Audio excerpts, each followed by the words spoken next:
Coming up on SBU TV, St. Bonaventure University continues its search for an athletic director, and a local man has a tie to Hollywood.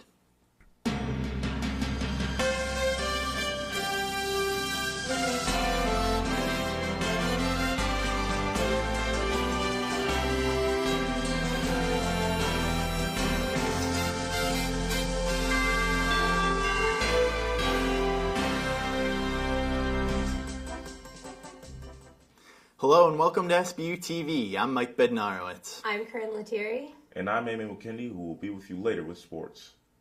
The Bonnies still don't have a permanent athletic director. What are the university's plans for the job? Here's an update on the search.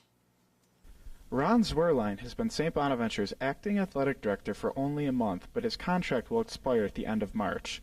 Once he steps aside, Bonaventure officials hope to have a permanent replacement sometime in April. I think it's important that maybe they get a chance to either meet with me or have an opportunity so that the transition is smooth, in other words, kind of handing off the baton. Vice President for Student Affairs Rick Tritley said he and the rest of the 11-member search committee hope to have their final recommendation to University President Sister Margaret by the middle of April. As of now, Tritley said, 20 names have applied for the position, ranging from sitting athletic directors to associate athletic directors and even conference chairmen. Whoever the new athletic director is will have a new boss. But in today's industry, in that the standard that's out there is reporting directly to the president. And the rationale, Joe, behind that is very simple. It's the buck stops with the president. And for nearly 10 years, Bonaventure's athletic director reported to the provost. That changed in 2012 when former athletic director Steve Watson began reporting to Tritley. Now, more Division I schools, and specifically Atlantic 10 schools, have their athletic director report directly to the president. For SBU TV, I'm Joe Pinter.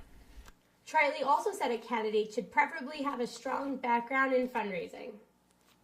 Thursday, January 15th, New York Governor Andrew Cuomo announced the city of Olean will receive a $19 million loan package. $18 million of the loan is interest fee and will go towards expanding and upgrading the city's wastewater treatment plant. The main biological process of the plant will be upgraded and changed to a more efficient process. And also the sludge digestion portion of the plant will be revamped. The city will use the funds to improve the reliability of the plant to reduce the risk of inadequately treated wastewater being discharged into the Allegheny River. The loan will be repaid over the next 30 years and is expected to save the city $425,000 in interest. A local man was fortunate enough to spend a day on the set of the biggest winter movie in decades. Joseph Bradley, a sales and marketing rep for K-Bar Knives in Olean, traveled to the set of American Sniper to hand-deliver 7 U.S. Navy utility knives. The knives were used in the film and kept as mementos by the actors in the film about the life and death of U.S. Navy SEAL sniper Chris Kyle. What we've done in the past is, upon that graduation, they get presented with a K-Bar Navy knife with an engraved name of a SEAL that's been killed in action. So they were essentially looking for something that was truly unique to the SEALs and that was something they could kind of commemorate the film with or kind of have as a keepsake. As of January 26th, the film has earned more than $200 million. With the Ukrainian conflict escalating, Ashley Kate McCann explores the reasons for hostility in the country. Saturday, the port of Mariupol, Ukraine, was bombarded by rocket fire, killing 30 people. The attack marked the end of a ceasefire 5 months ago. So why is this conflict happening? Many news outlets say Ukraine has become divided between the ethnically Ukrainian-speaking West and the ethnically Russian and Russian-speaking East. However, other sources suggest the clash in ideologies has been fueled by a propaganda war. I caught up with Dr. Richley to discuss the issues of media misinformation. The biggest danger is, audiences aren't as careful as they should be in assessing what information is out there. Вот чем вам не нравится Европа? Гендерный фашизм, гомосексуальные браки. Это может и нравится. Ukrainian students in Kiev have released a YouTube video urging their Russian counterparts to end an information war that is causing the death of soldiers and innocent civilians. The creator of the video says Ukrainians are tired of being portrayed by the Russian media as fascist child crucifiers bent on victimizing Russian speakers of Ukraine. This student appeal may be a way to stifle the propaganda that breeds ignorance and leads to violence in the region. For SBU TV, I'm Ashley Kate McCann. This plea from Ukrainian students could be a powerful platform for change in Ukraine. She has made the transition from country to pop and now transitions into our hearts. Stay tuned for Jackie Roberts' story on Taylor Swift and how music helps us shake it off. Who could forget Stella, an 11-year-old from Western New York suffering from cancer, who won a writing contest called How I Shake It Off, where she shared her story about music and its positive effects on her during chemo. Taylor Swift songs help me a lot. They make me feel better when I'm sad.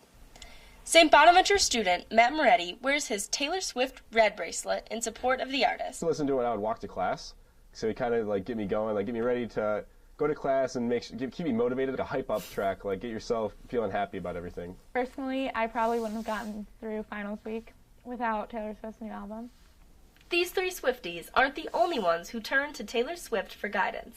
MTV conducted a study saying listening to Taylor Swift is actually good for your mental health. Scientist Oliver Sacks also took part in a study to find music's influence on one's state of being.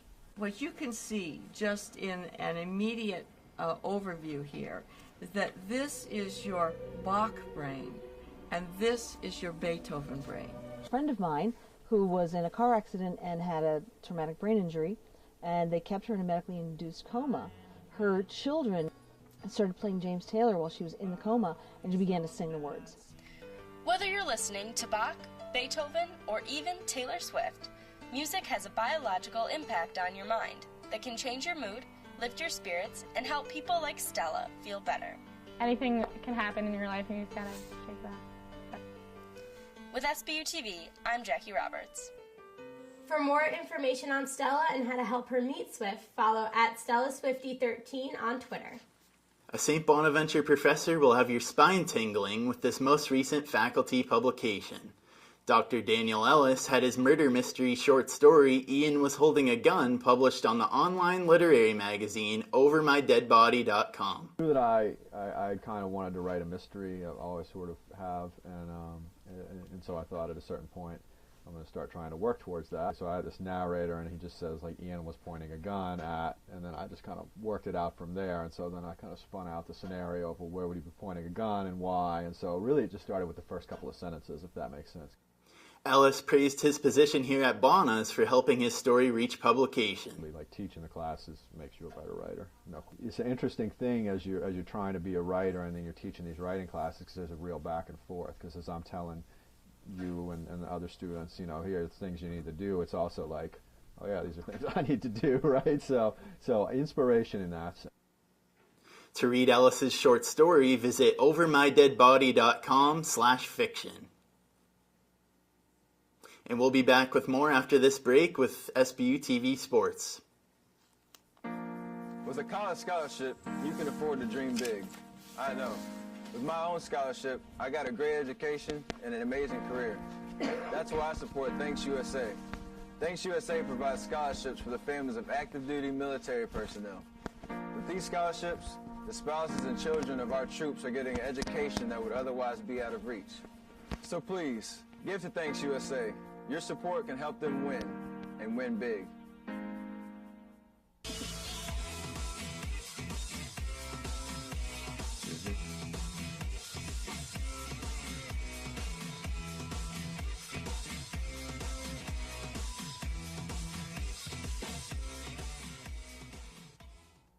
Welcome back to SBU TV. I'm Aime Mukendi, and I'm here with your sports. On Wednesday night, the St. Bonaventure women's basketball team took on Duquesne Dukes. The Bonnies trailed by as much as 14, and they didn't score their first points until more than 5 minutes into the game, which came from 2 Katie Healy free throws. Later in the half, the Bonnies cut the lead to 4 on a three-pointer by Nyla Reeder, and Hannah Little made a tough hook shot to cut the deficit to 5 with 5 seconds to play in the first half. A Bonnie surge would not be enough as the Dukes proved to be too much, winning 76-63. The Bonnies will head to the Bronx as they will take on the Fordham Rams this Thursday. With Wednesday's loss to Duquesne, the women's basketball team dropped to 1-7 in Atlantic 10 play.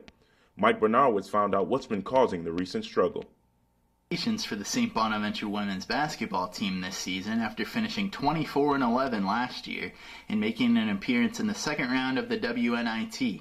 With 8 players returning from last year's roster, the Bonnies' season got off to a good start, going 10-3 in non-conference play. But since A10 play has started, the Bonnies' record is only 1-7, and Coach Jim Crowley sees a common theme from his team in recent weeks. We haven't practiced as hard as we needed to, so we're not used to going the speed we need to. And these guys get tired of us screaming, pace, pace, pace in practice. But, you know, the result is when we do go to game speed, we miss. And, you know, hopefully we're learning and fixing that, and we'll come around with it. So far this season, it's hard to tell which is colder, the temperature here in Olean, New York, or the Bonnies' outside shooting, which Coach Crowley said comes down to 3 things. I believe it's reps, which I can promise you our kids are getting. They're working hard, our staff's working hard with them. And then it's pace and confidence. And I thought our pace was a little better today. Our confidence still isn't there. You know, and we'll keep doing reps with them. But, you know, if you're good at something, you're good at something. And right now we're letting some other things cloud that. Reporting for SBU TV, I'm Mike Bednarowicz. The Bonnies' last 6 losses have been by double digits. Earlier this month, sports television lost an icon. Michael Loffredo tells you who, as well as who else is looked up to in the broadcasting world. Top 5. Oh yeah! Royce Clayton takes Juan Guzman out. Royce, slow your roll, kid. It's only his 5th homer of the year. Swoops with the steal. Swoops, there it is. On the bell where the party at. Swoops, there it is. On January 4th, the sports broadcasting world lost an icon and arguably one of the best sports broadcasters ever. Stuart Scott's cutting-edge broadcasting brought a new and exciting personality to the mic, as his hip-hop style and interesting catchphrases came to television. Inside of the Russell J. Jandoli School of Journalism and Mass Communications here at St. Bonaventure is filled with a bunch of young minds trying to become the next Stuart Scott, Howard Cassell, Al Michaels, Bob Shepard, Vince Scully of the future.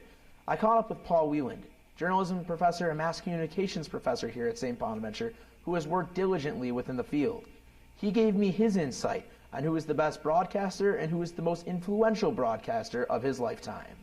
The guy I remember most is Marty Glickman for his influence on a whole generation of television and radio broadcasters. He broke into the business around World War II after the war and stayed right in it shortly before his death. He did countless sports events of all kinds, and he developed a style which was very locational. So if you're listening to him on radio or watching him on television, Marty always let you know where the play was without making it sound like he was doing a road map. My favorite sports broadcaster probably would be Vince Scully. I think he has a style and grace about his broadcast that's incomparable.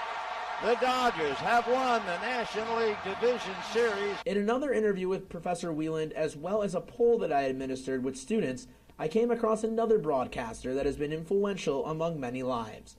Howard Cassell from ABC's Monday Night Football was famous for the line, "Down goes Frazier," as well as the announcement on national television of John Lennon's death. West side of New York City, the most famous perhaps of all of the Beatles, shot twice in the back, rushed to Roosevelt Hospital, dead on arrival. And who doesn't know or love the late Yankees public address announcer Bob Shepard? Now batting for the Yankees, number 2, Derek Jeter, number 2. For SBU TV, I'm Michael Loffredo. The legacy of the aforementioned broadcasters live on inside of the SBU School of Journalism and Mass Communication. The Buffalo News made a list of 50 things every Western New Yorker should do. And guess who made the list? And it was ranked at number 46. The list included a variety of places to see and eat, including the Buffalo Philharmonic, visiting the Buffalo Zoo, and the Darwin Martin House. But nothing could top getting chicken wings at the Anchor Bar. West New Yorkers will have the opportunity to experience a game in the Reilly Center on February 7th when the Bonnies host VCU.